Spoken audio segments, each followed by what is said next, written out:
Bien, muchachos, en esta pequeña cápsula eh, nosotros vamos a ver un poco de aranceles, cómo funcionan esto, etcétera. Típicamente, nosotros siempre aprendemos de aranceles, de impuestos, como si esto hubiera sido estudiado hace cientos de años, y sin embargo no es tan así. La matemática es relativamente reciente, el análisis de por qué existen los aranceles es también relativamente reciente. Por lo tanto, tenemos que recurrir a la historia para ver de dónde salen y por qué salen, digamos, en ciertos momentos de la historia. ¿Ya? Fíjense que el libre comercio y la globalización en general es un fenómeno relativamente reciente que empezó hace 150 años, se interrumpió después de la Primera Guerra Mundial, de la crisis del 29 y se retomó post Segunda Guerra Mundial. Pero antes de 1800 no existía el libre comercio. Y no existía el libre comercio básicamente porque los costos de transporte eran altos, porque las tecnologías para transportar barcos, ferrocarril no existían, etcétera. Y eso repercutía de que, como se muestra, digamos, el gráfico, el libre comercio representaba hasta 1800 menos de un 10% del PIB, ¿ya? Hoy día representa más de un 60%, y es básicamente por la revolución tecnológica y también por la apertura de la frontera y también por los menores aranceles, promover algunas explicaciones.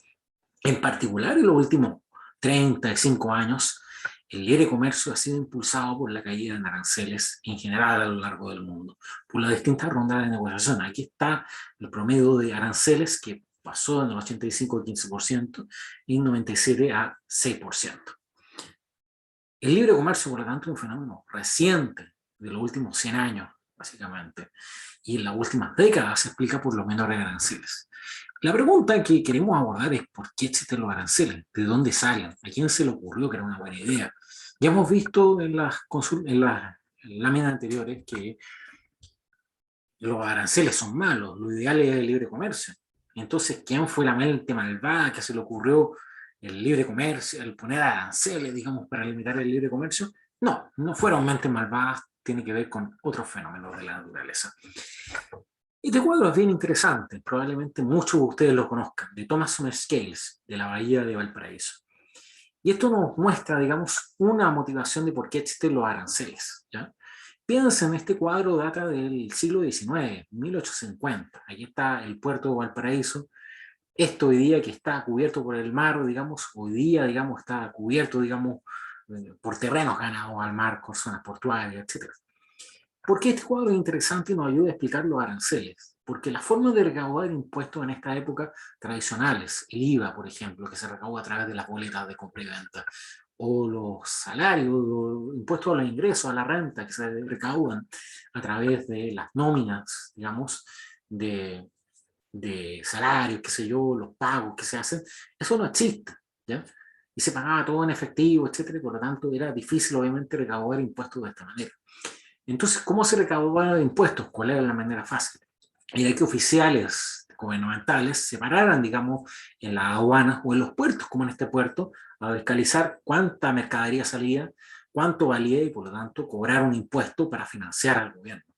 Por lo tanto, la primera razón que tiene que ver con este cuadro es que los aranceles surgen para generar finanzas públicas. Como la contabilidad es un invento reciente y por lo tanto recurrir a los libros contables en esa época no era, digamos, era un ejercicio más bien de arriesgo, a creer, digamos, más de fe que nada. Los estados igual necesitaban financiarse. La forma más eficiente era poner gente en los puertos y cobrar por las mercancías exportadas e importadas. Por lo tanto, el primer motivo por el cual surgen los aranceles es para financiar los gobiernos, ¿ya? Y por lo tanto, hacerlo de esta manera es una manera fácil de hacerlo. Poníamos oficiales en aduanas, en fronteras, a fiscalizar cuánto salía y por lo tanto a cobrar en base a esa fiscalización.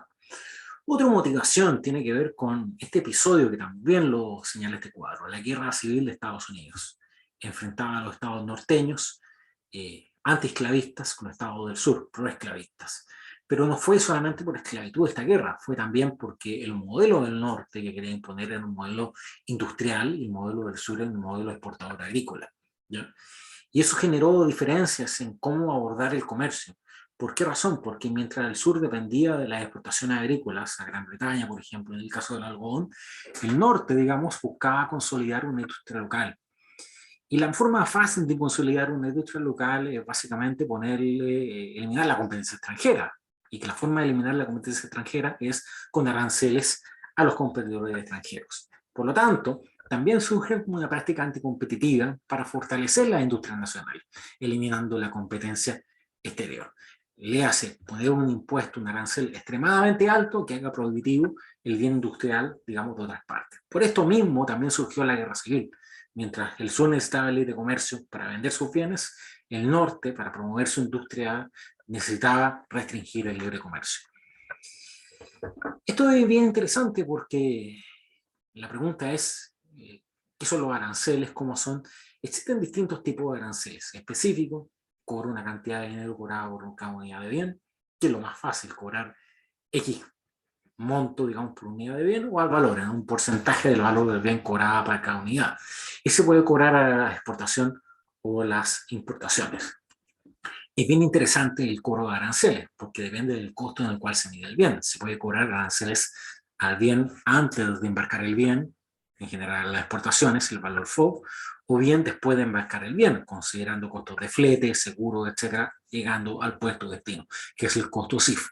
Y también depende de los bienes que se aplica. Se puede aplicar directamente a los bienes importados o exportados, que es el arancel nominal, y se puede indirectamente aplicar a los bienes e insumos importados, que es el arancel efectivo. Puede que yo no aplique aranceles a los bienes que exporto, pero sí a los insumos de esos bienes. Y eso no lleva un montón de prácticas. Con los tratados de libre comercio, los aranceles aplican de una forma compleja. ¿Ya? Depende de las reglas de origen. Piensen, por ejemplo, un bien, digamos, cualquiera, por ejemplo, este control remoto, por ejemplo, los insumos vienen de distintas partes del mundo. Lo mismo, por ejemplo, este lápiz, por ejemplo. Y por lo tanto, puedo que no le ponga arancel, digamos, el lápiz sea hecho en Alemania, pero la tinta, por ejemplo, pese de manera importante en su insumo y se han hecho en otro país. Entonces, por ejemplo, puede que yo tenga el Tratado de Libre Comercio con Alemania, pero no con el país que hace la tinta, y por lo tanto no me aplica, digamos, quizás el Tratado de Libre Comercio, quizás por aplicar la regla de origen. ¿Ya? En la práctica, obviamente, la regla de origen se aplica, obviamente, de una forma bien convencional. Dice, si este lápiz, por ejemplo, una proporción X de sus insumos son hechas en ese país, entonces se consideran como fabricados en este país. ¿Ya? Si por ejemplo, el 50%, la regla de origen supongamos el 50%, el 50% de los insumos de este lápiz están hechos en Alemania, entonces se considera como un lápiz alemán, hecho en Alemania, para efectos de un tratado de libre comercio. Ahora no siempre es así, hay reglas que son medio exóticas, digamos, por distintas razones. Y eso nos lleva a este ejemplo, Corea del Norte y Corea del Sur. Corea del Norte y Corea del Sur son países que están en guerra desde hace más de 60 años, sin embargo han surgido iniciativas de paz y de integración comercial. Esto es una foto satelital de la frontera entre Corea del Norte y Corea del Sur, y cerca hay algo que se llama el Kaesong Industrial Complex. ¿Qué es lo que sucede? Ese complejo se trata de empresas, digamos, surcoreanas, que se instalan ahí, digamos, como una especie de signo de integración económica. Fabrican productos como Samsung, qué sé yo, como LG, etc. Pero ¿qué es lo que sucede? En general son empresas surcoreanas utilizando mano de obra norcoreana. ¿Ya?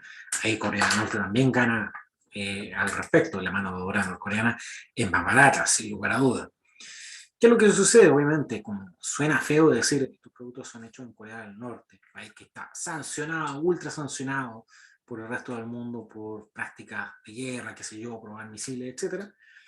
Muchos países de Corea del Sur dicen, bueno, con los países de comercio consideran que estos productos también son como fabricados en Corea del Sur. Eso hasta que Corea del Sur quiso firmar un tratado de libre comercio con Estados Unidos. ¿Por qué razón?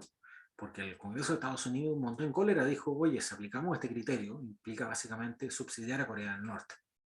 Entonces, ¿cómo se solucionó este tuerto? Bueno, dependiendo si Corea del Norte se portaba bien o se portaba mal, este Congreso de Estados Unidos dijo, le vamos a dar la pasada a Corea del Sur, que considere que estos bienes son hechos en Corea del Sur, aunque en realidad son hechos en Corea del Norte. ¿Ya? Y obviamente si Corea del Norte se portaba mal, se restringía obviamente la cantidad de productos que podía exportar Corea del Sur desde este complejo. ¿Ya? Finalmente esto terminó muy mal porque Corea del Norte decidió tirar el mantel y cerró, digamos, esta área industrial finalmente. Entonces se limitaron todas estas señales de integración. Bien, espero que les guste esta cápsula. Esta es parte de la semana sincrónica que espero que les guste.